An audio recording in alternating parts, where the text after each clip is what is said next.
O Homem-Aranha e o Superman juntos em uma história. Você já imaginou isso? É, meus amigos, realmente aconteceu. Bom, a história começa com eles presos juntos, enquanto uma bomba de kryptonita tá prestes a explodir e acabar com os dois. Pois é, a Marvel e a DC se juntaram pra fazer história novamente. E dessa vez o encontro entre esses dois heróis foi muito além das pancadarias. Superman e Homem-Aranha acordaram completamente destruídos dentro de uma espécie de caverna. E o Superman, né, ele tá enfraquecido pela kryptonita. E o Peter, ele percebe que os seus poderes também não estão funcionando direito. Mas aí então eles descobrem o pior. O Lex Luthor colocou uma bomba de kryptonita ali e ela tá ficando cada vez mais poderosa, enquanto o Superman mal consegue se mexer e o Homem-Aranha precisa segurar toneladas de rocha que estão desabando entre os dois e proteger o Superman. E meus amigos, o Miranha tá chegando no limite e o Superman percebe que o Peter não deveria conseguir suportar aquele peso todo, porque o Peter tava sobre-humano ali. Era um peso muito anormal, até para um super-humano. Então o Superman pergunta pra ele, por que você continua fazendo isso?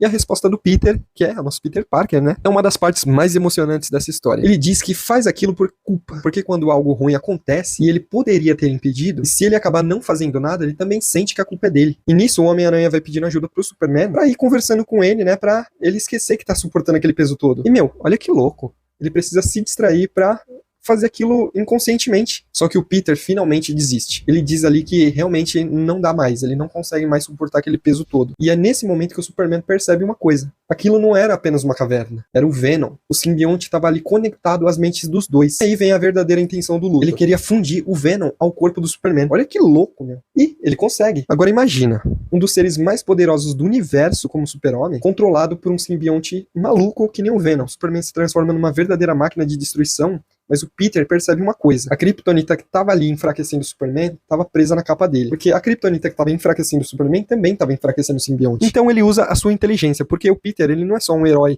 de porrada. Ele é muito inteligente. Ele é uma das mentes mais inteligentes da Marvel. E ele, no maior esforço, ele arranca a kryptonita da capa do Superman. E joga lá longe. Aí o plano começa a desmoronar. Com a kryptonita desaparecendo do corpo do Superman, o herói começa a recuperar o controle. E nisso não tem pra ninguém, né? Então ele acaba lembrando de outra fraqueza dos simbiontes, que é o som. Aí o que ele faz? O Superman bate as mãos com uma força absurda, fazendo um estrondo suficiente para destruir o simbionte por inteiro.